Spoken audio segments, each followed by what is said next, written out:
ಮರುಪಾವತಿ ವಿಳಂಬ ಆಗಿದ್ದಕ್ಕೆ ಪತ್ನಿ ಮತ್ತು ಪುತ್ರನನ್ನ ಗೃಹ ಬಂಧನದಲ್ಲಿ ಇಟ್ಟಿದ್ರು ಎಂಬ ಆರೋಪವನ್ನ ಮಾಡೋ ಮೂಲಕವಾಗಿ ವ್ಯಕ್ತಿ ಆತ್ಮಹತ್ಯೆಗೆ ಶರಣಾಗಿದ್ದಾರೆ.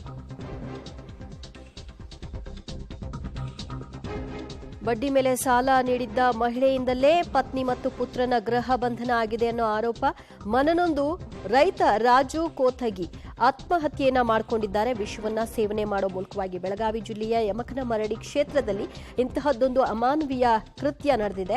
2 ದಿನ ಇಬ್ಬರನ್ನು ಕೂಡ ಪತ್ನಿ ಮತ್ತು ಪುತ್ರನನ್ನ ಗೃಹ ಬಂಧನದಲ್ಲಿ ಇರಿಸಿದ್ರು, ಶಿಕ್ಷೆಯನ್ನ ಕೊಟ್ಟಿದ್ದಾರೆ ಅನ್ನೋ ಆರೋಪ ಮಾಡಲಾಗ್ತಾ ಇದೆ. ಇಸ್ಲಾಂಪುರ ಗ್ರಾಮದ ಸಿದ್ದವ್ವ ಎಂಬುವರ ಮೇಲೆ ಈ ಆರೋಪ. ದುರ್ಗವ್ವ ಮತ್ತು ಪುತ್ರ ಬಸವರಾಜ್ ಕೋಥಗಿ ಗೃಹ ಬಂಧನದಲ್ಲಿ ಇದ್ದಂತಹ ಆರೋಪ ಮಾಡ್ತಾ ಇದ್ದಾರೆ.